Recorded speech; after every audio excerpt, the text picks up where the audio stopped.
So tonight I am going to review some really effective skills to help you with managing your stress and with some weight loss and cravings. Um, and the first thing I would do is just really have you consider, when do you typically experience cravings? And ask yourself, is there something going on? Am I triggered by my environment? Is my mood? Um, just kind of consider that time of day. So it's always important to consider when you experience the cravings the most. And that way we can also build a plan that prepares you, that has you ready to manage it in those different times and different experiences that you're having. And before I talk about cravings and some different techniques to manage our weight loss and stress, what I want to do is illustrate and really point out the fact that our mind and body connection is real.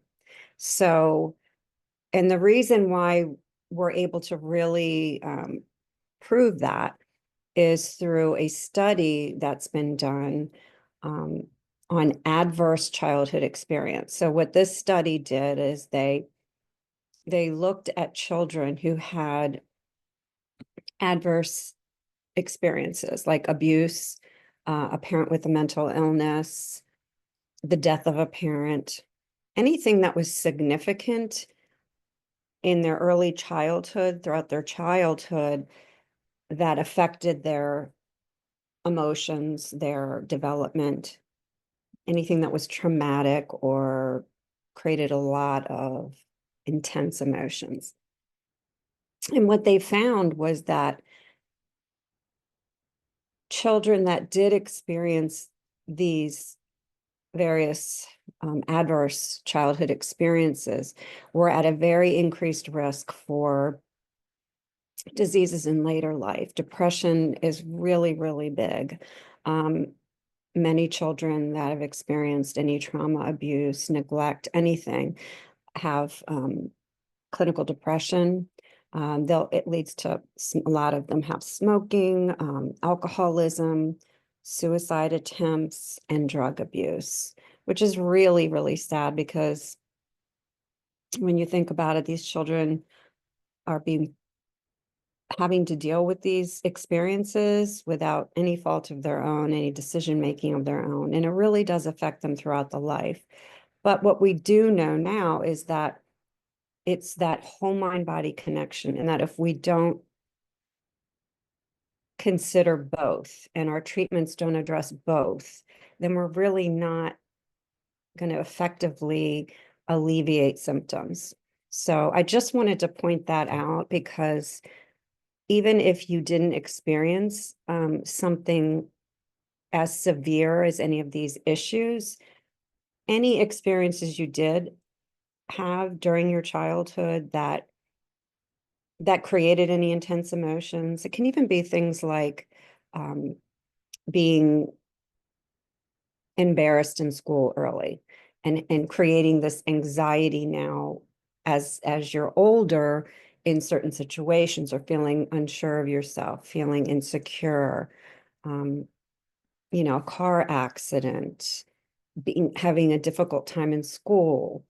So everything that we experience as a child, it's if you I like to use the visual metaphor of a child, a small child who has an empty backpack.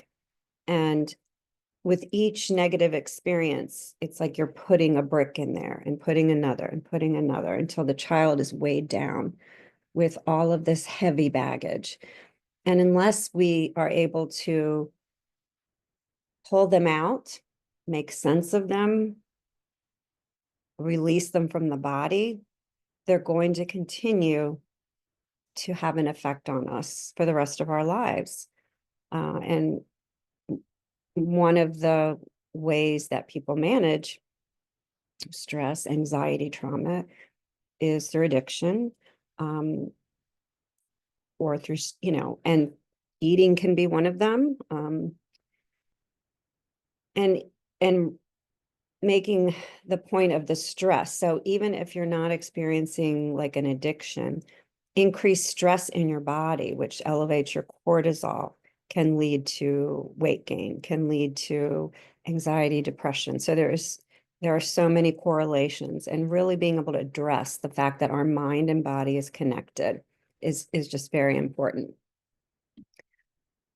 So, I would ask you, what are the ways now that you manage your stress?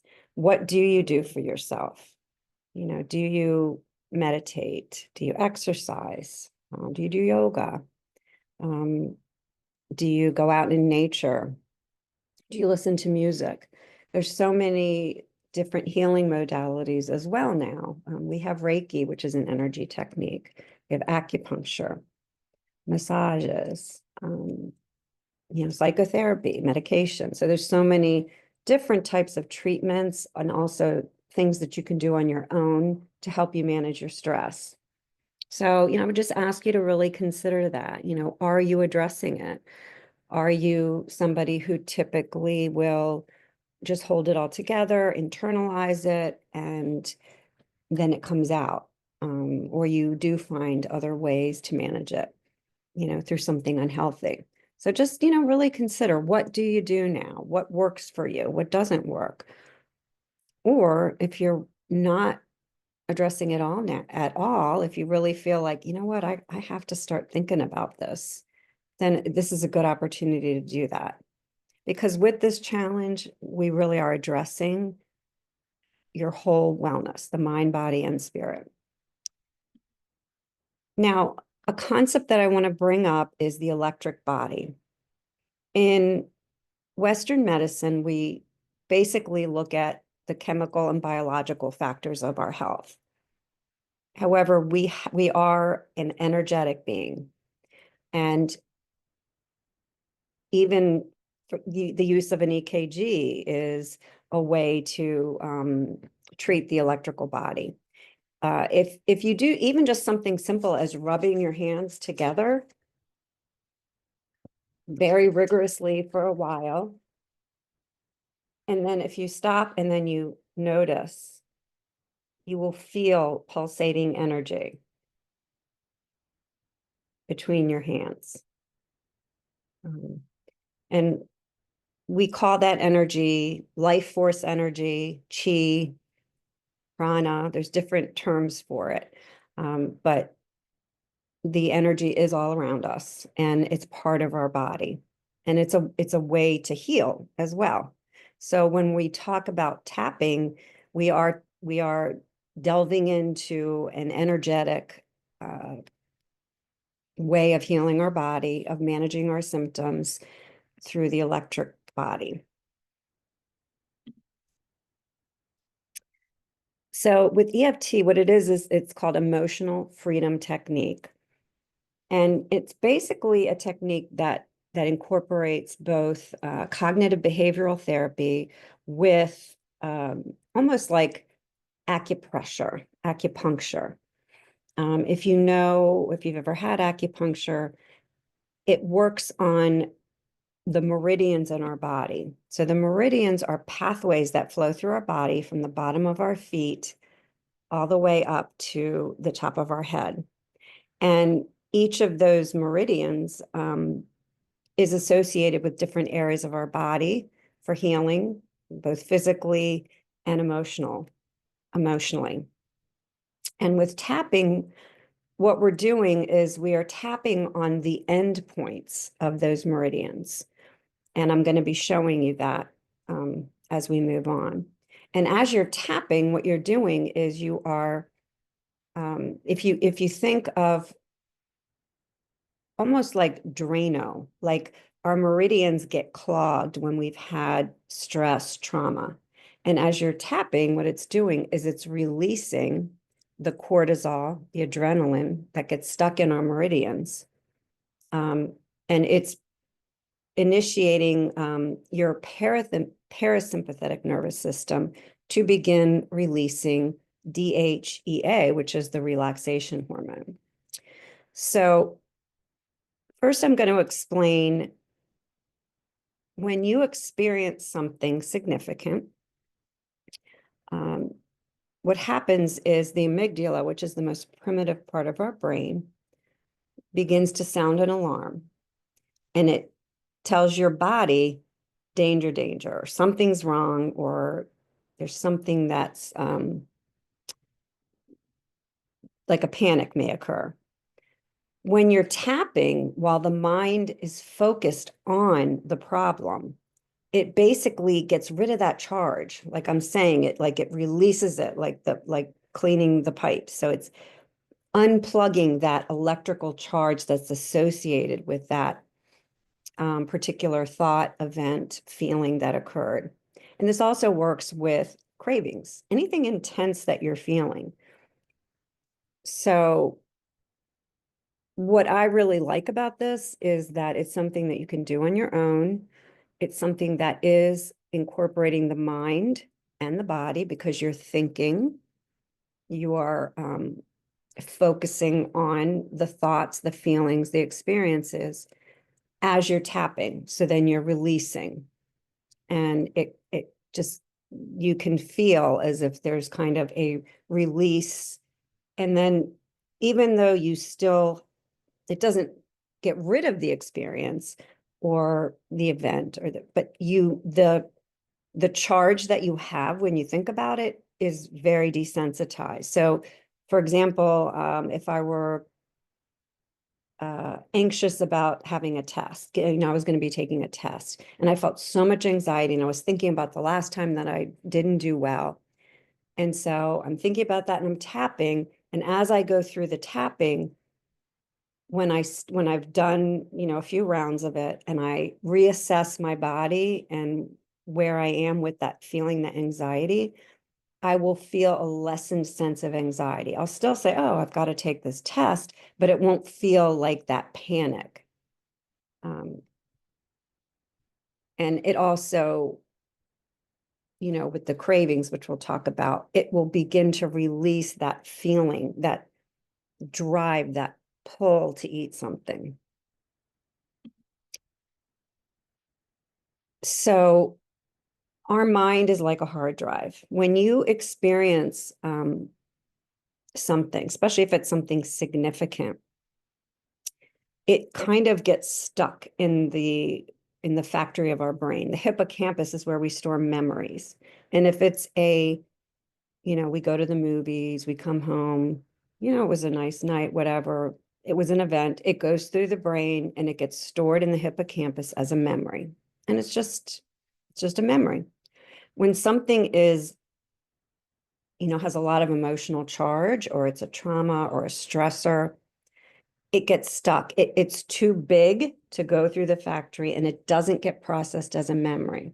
So what that means is it begins to, if you are in a situation where you are experiencing something similar, or you have a trigger, you will feel as if you're experiencing that trauma or that anxiety again, if that makes sense. Probably everyone can think of a time when you experienced something and it was pretty significant. And then when you are in another situation that reminds you of it, even though it's not the same, even though you're not in any danger or there's no threat, you will begin to experience as if you are in that event again. Examples would be car accidents. If somebody has been in a car accident and then they're driving and someone stops short, the person that's driving, or they are passing down a road that the accident was, they may start feeling, the amygdala gets activated. That sympathetic part of our nervous system starts releasing the cortisol and the adrenaline. We might start feeling anxious and thinking, oh my God, what if I get into another accident? You are you're feeling as if you're back in that situation that felt dangerous and threatening. Until we are able to release all that stored trauma, stored stress, stored anxiety, it's very difficult to, manage those triggers and those feelings when we are presented in those situations again.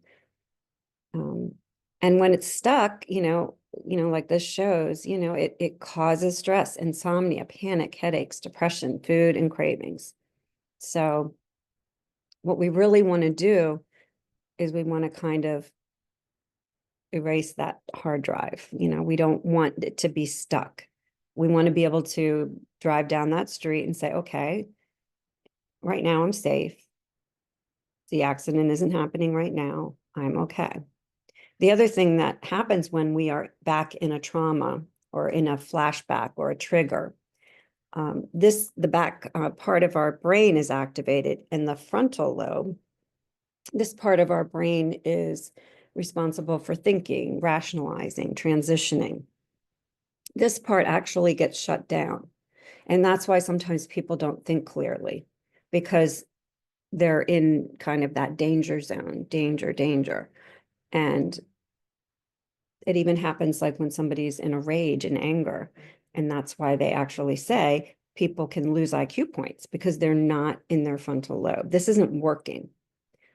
So what I teach people to do is when you're feeling triggered, you want to stop and you want to do something um, to release that physiological sensation. Like you maybe take some deep breaths, take a walk, smell some lavender, whatever you can do to get back here. So you can say to yourself, okay, I'm okay. I had a severe reaction, but I'm okay. I'm here. So that's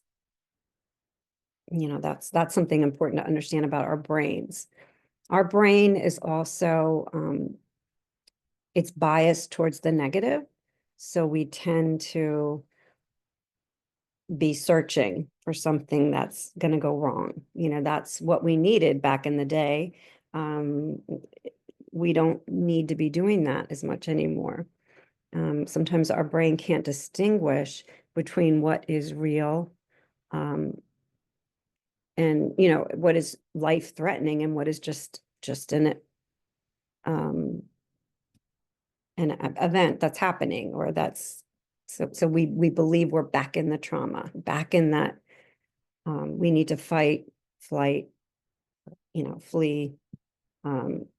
So it's just important to understand that. If you can really understand your brain and how it gets activated and how you can deactivate that physiological response and begin to do something that's going to initiate the parasympathetic nervous system. So that's what any of the techniques, like deep breathing, yoga, walking, anything that's going to help your parasympathetic nervous system begin to release the relaxation hormone so that you can feel more clear. You're not feeling in that threatened space and you can move on. So that's just a really important thing to be aware of. So I'm going to, show you talk a little bit just about some of the principles of emotional freedom technique.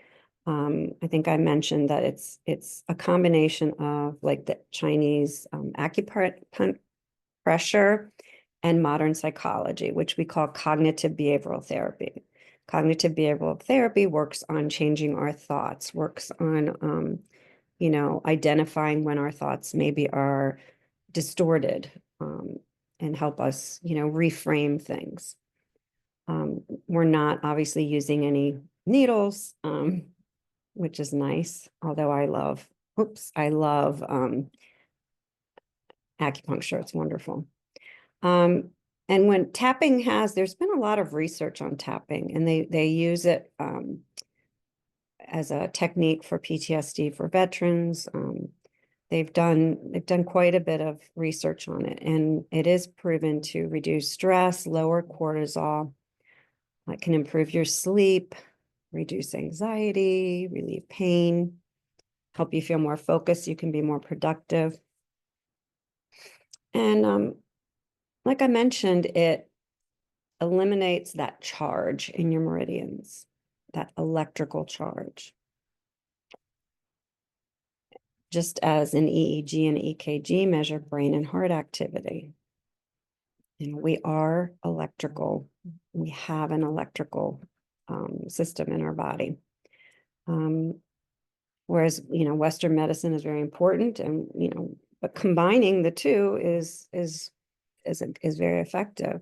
They don't really look at the electrical body. They look at chemicals and that type of thing.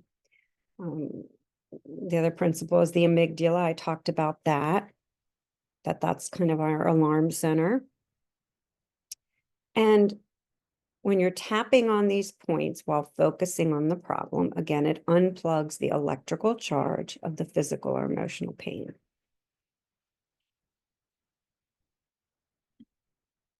So these are the points, and I'm just going to start demonstrating them for you.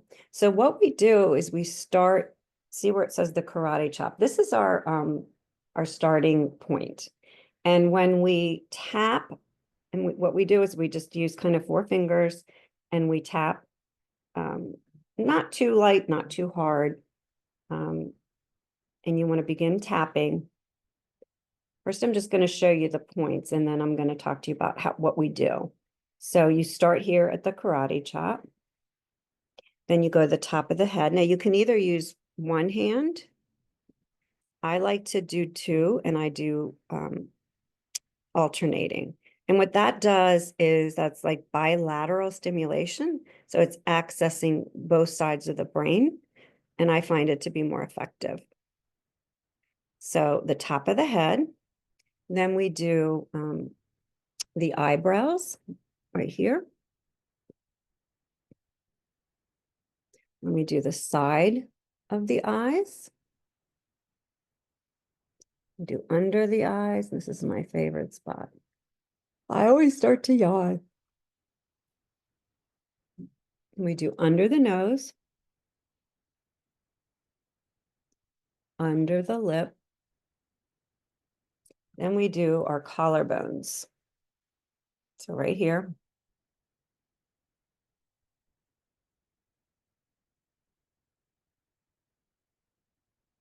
And we actually, I'm noticing this is missing, but we do under the arm. For women, you're going to do kind of at your bra strap right here. And then you start again here. So those are the points. And you'll notice even just going through the tapping, you'll start to feel a little more relaxed, so it's kind of a nice thing to do when you're having trouble falling asleep, just to kind of get that charge out of your body. I do want to point out, whenever you are tapping, using your breath, deep breathing through the process will really help get that life force energy moving through your system, through your meridians. It can just make it even more effective. So, really doing those, and what I always recommend too is, even before you start, to do a few nice deep breaths, diaphragmatic breaths, your hand on your diaphragm, breathing in like a balloon. So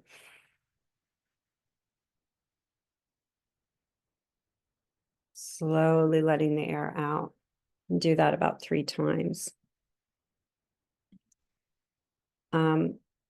So what we're going to be doing today is we're going to be tapping about weight loss. And so you're going to want to pick an affirmation. I've got a few of them. And, so like if I was tapping about anxiety, I might, usually what we do is something like, even though I feel this anxiety, um, I deeply love and accept myself, or I'm okay, or it's okay, or I deserve to feel better. For weight loss, we want to think about something that's going to, help us really affirm that we deserve to feel good. Um, so here's just some ideas for what you can use as your affirmation. If you have another one that you want to use, you can absolutely do that too. Um, and before we do tap on that, I just wanted to quickly talk about cravings before we tap, just so you kind of have an idea. I've talked to you about the whole idea of when we experience something uh, that has strong emotions related to it, or traumatic, or that this part of our brain gets activated and it releases the cortisol and the adrenaline. Well, with cravings, a lot of times it can be a combination of things. It can be stress, it can be a trigger. Um, it can also be if somebody has depression or anxiety, we have low levels of, it's associated with low levels of serotonin and dopamine. Those are the feel-good neurotransmitters. So if you're really lacking that, if you feel depleted in your brain, you will go towards foods that will release it. Of course, it's temporary, but you're lacking, so you're going to certain sugary or carby foods to give you that boost of serotonin or dopamine. So just kind of understanding why you might be having cravings, looking at certain times, just being aware of it. Um, and this is all something that I would go over individually with people. If I was working with you, we would really determine, why are you experiencing cravings? When are you? What are your stress triggers? What are your traumas? And we'd work through all of that and come up with a plan, like a tapping plan, using visualization, affirmations, all different types of techniques to help you work through it.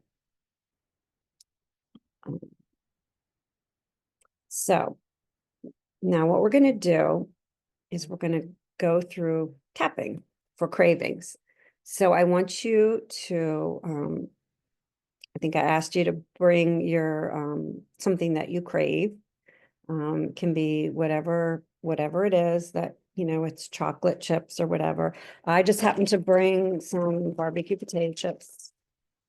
And so what we're going to do is you're going to take whatever it is and, take a few of them.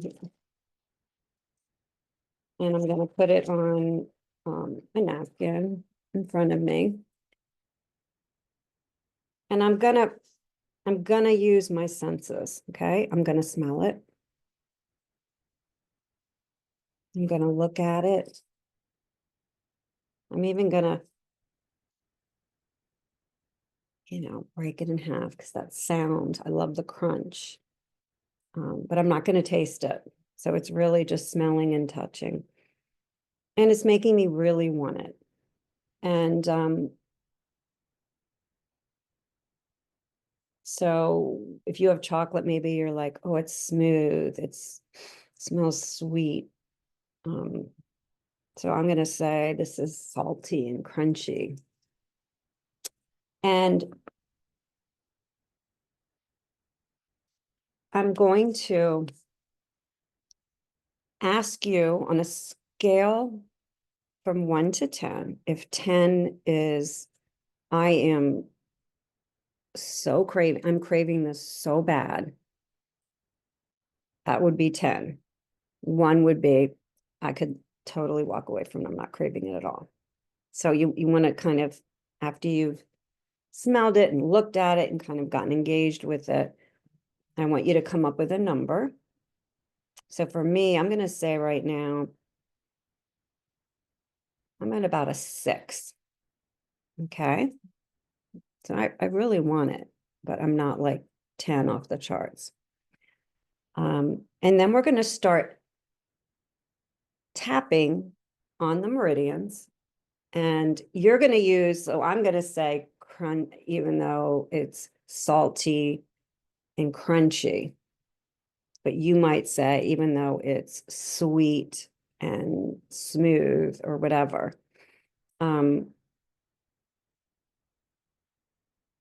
I love and accept myself, or that's okay. I don't need it. We're going to do that. So right now we're going to start. So we're going to do the karate chop, and we always start here 3 times, and we say, even though these, I'm going to say, even though these chips are salty and crunchy and smell so good, I love and accept myself. Even though these chips smell so good, they're so salty and crunchy, I love and accept myself. Even though these chips are salty and crunchy and I really want one, I love and accept myself. These chips, I really want one. They smell so good. It would taste so good right now. I've really wanted one. These chips, these chips, these chips. God, I can smell them on my hands. I can see it right in front of me. I really want these chips. I really want these chips. These chips. These chips. These chips. These salty barbecue chips. My favorite kind of chips. These chips. These chips. These chips. These salty, delicious chips. Okay, then you're going to stop for a moment. You're going to take a couple nice deep breaths.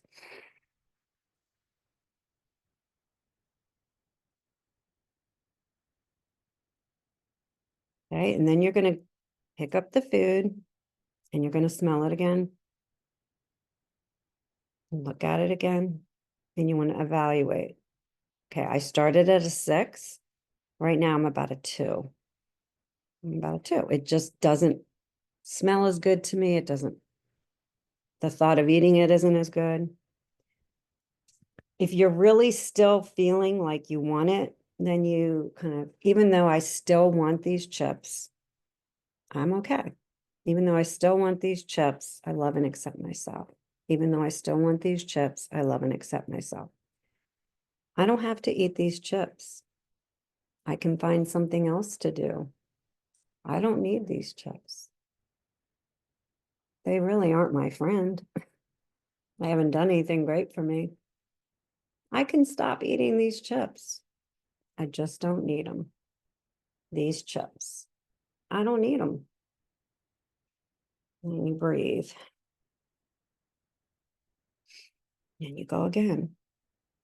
And it really, really can be very effective. Like, I really don't want them at all anymore. I remember the first time I learned this, I had a Heath bar, chocolate bar. Those are like my very favorite. I was at a weekend training and I was able to leave it in my hotel room the whole time and I never ate it. And I was so shocked. I was like, wow, that's awesome. Um, so again, I would probably, if I was working with you individually, help you come up with your own scripts. We would, that's the thing about tapping. It can be very individual. And,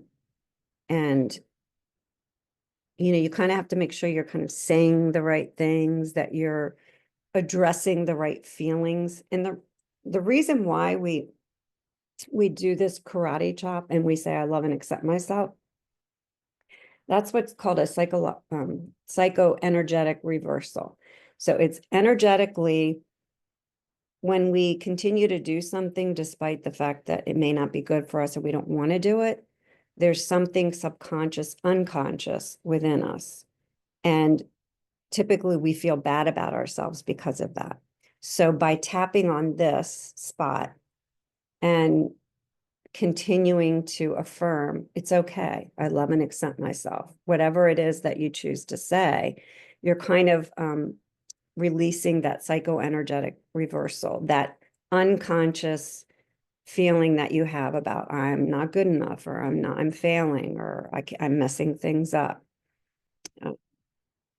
So that's the importance of doing that. So then you want to kind of explore your feelings around the item. You know, do you like chips? Like I can just remember having chips in the summer at the pool for some reason, like when we'd be just a memory. You know, is the food reminding you of something? Is it comforting? Or are you just really craving it because you're depleted? If there are any issues with emotional binging, you probably want to get more support with that.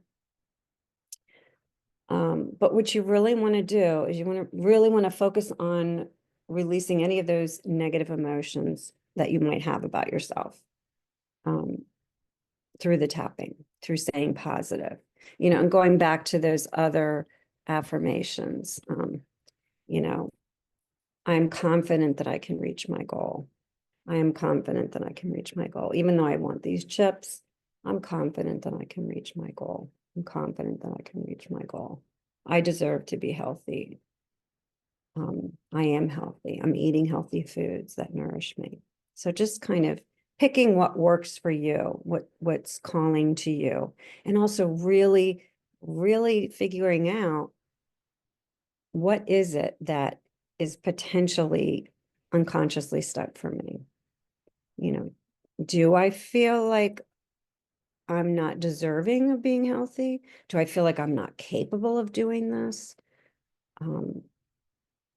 Do I feel like if I lose weight and feel healthier and happier, something else bad will happen? There's so many different reasons why you can have unconscious blocks that you may not even be aware of.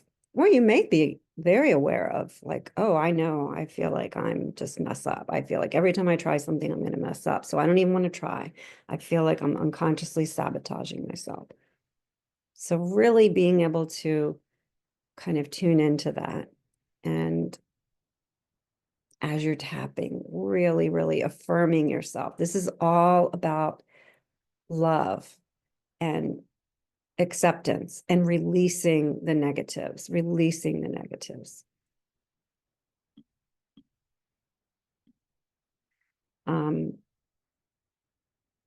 Yeah, and committing to your emotional well-being and weight loss through the process. You know, I'm capable. I do eat healthy foods. I exercise. I feel good about myself. I'm committed to myself. I deserve to feel great.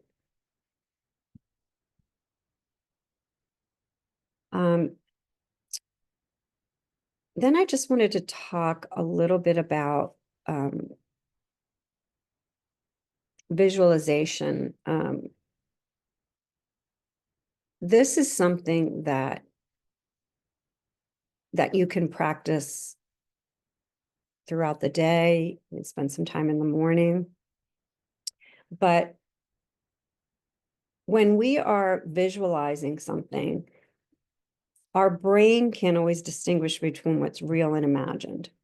So athletes, for example, will practice visualization to improve their performance. Like Michael Phelps, if you see him before a swim, he's got his eyes closed with these things, and he is visualizing from the second he jumps in, you know, like everything about it, what the water feels like, the feeling of the water, and as he's swimming, the strokes, the sound, and he rehearses the entire swim over and over again. He rehearses going faster and faster. So you can visualize. Even they say it's very, it can even help with exercise, you know, visualizing that you are running faster or lifting a heavier weight, whatever it might be. So choosing specific things that you want to visualize and practicing it over and over and over again. It absolutely affects the brain, your brain chemistry. This is something I've learned in neuroscience. And it can really, also help release those subconscious blocks. So some different things that you can visualize. You can visualize, your ideal self. How do you want to look? What do you want to feel like? And I don't really like to focus on the appearance so much, the weight loss, but just, do you want to feel stronger in your body? Do you want to feel healthier? Do you want to feel like you can, your energy is improved, that you have more, energy to do the things you want to do, that your mind is clearer, that you can focus, that you feel happier. So,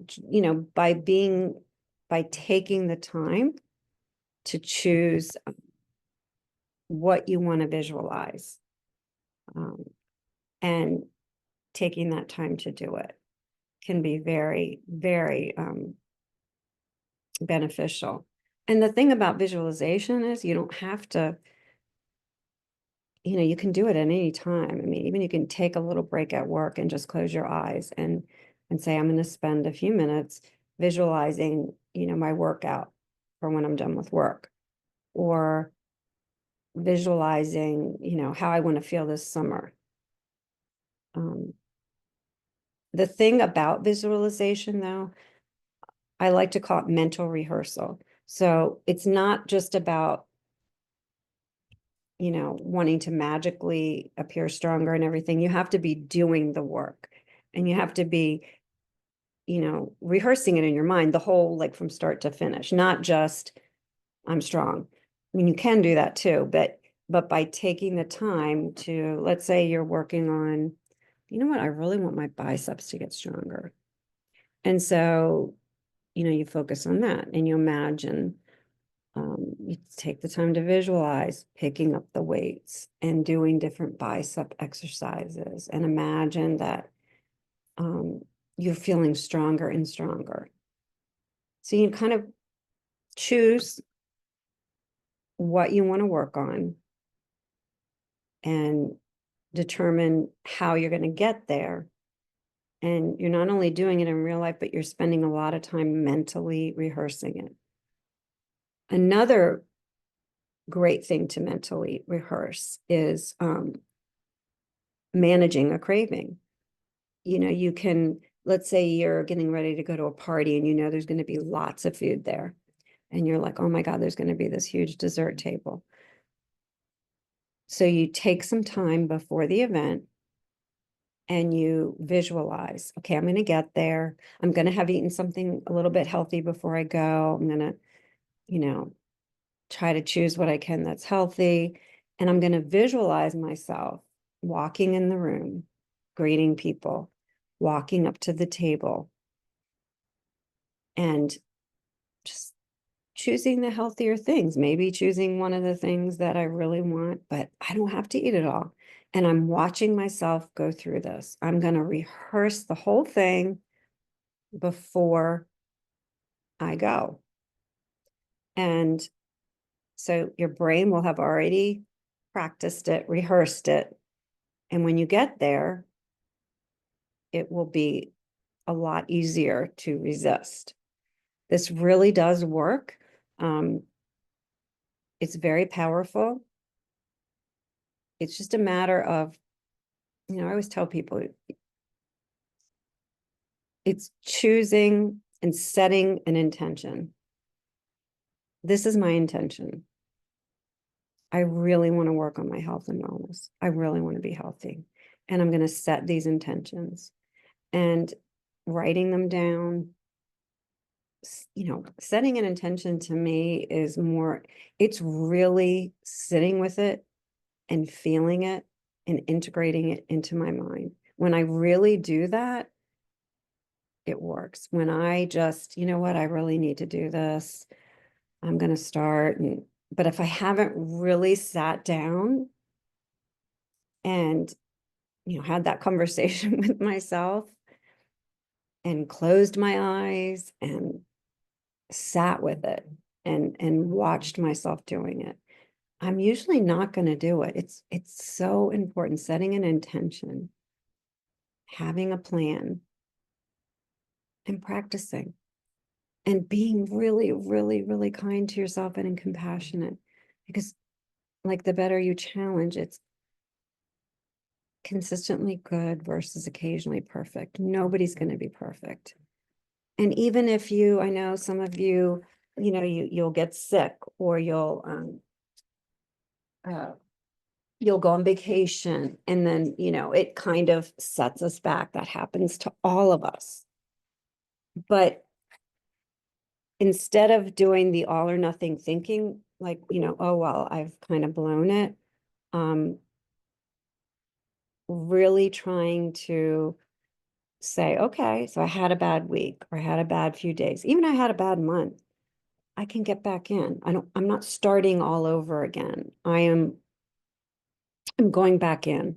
I already made the commitment. I've already started. I've already had some um, positive results, and I'm just going to do it again. I'm just going to go back in. It's so much easier than when allow yourself to let your mind take over with the negatives, and, oh, I knew I wouldn't do it. I've never been able to do this. I just can't seem to get it together. It's, really, really, really being able to be compassionate with yourself and give yourself that grace. Talk to yourself, it sounds crazy, but like sometimes I just talk to myself. You're doing such a good job. I know it's been such a hard week. Um, it's really uncomfortable in the beginning, but I find it to be very effective, very effective. I talk to myself as if how I would talk to one of my children or a friend if they came to me. Self-love is the absolute most important skill aspect, anything. I always have told people, once you learn to truly love yourself, most other things in your life will start going a lot better. It's We were never taught how to do that typically. And it really does work. And everybody deserves to feel good and to be the best they can be. But we can't when we're so difficult on ourselves, when we're so hard on ourselves. It's so hard to make change when you're getting down on yourself. So keep moving on this journey, and reach out. I'd love to help anyone if they want to do some individual tapping or individual mind, body, anything. It's very helpful. Thanks for watching.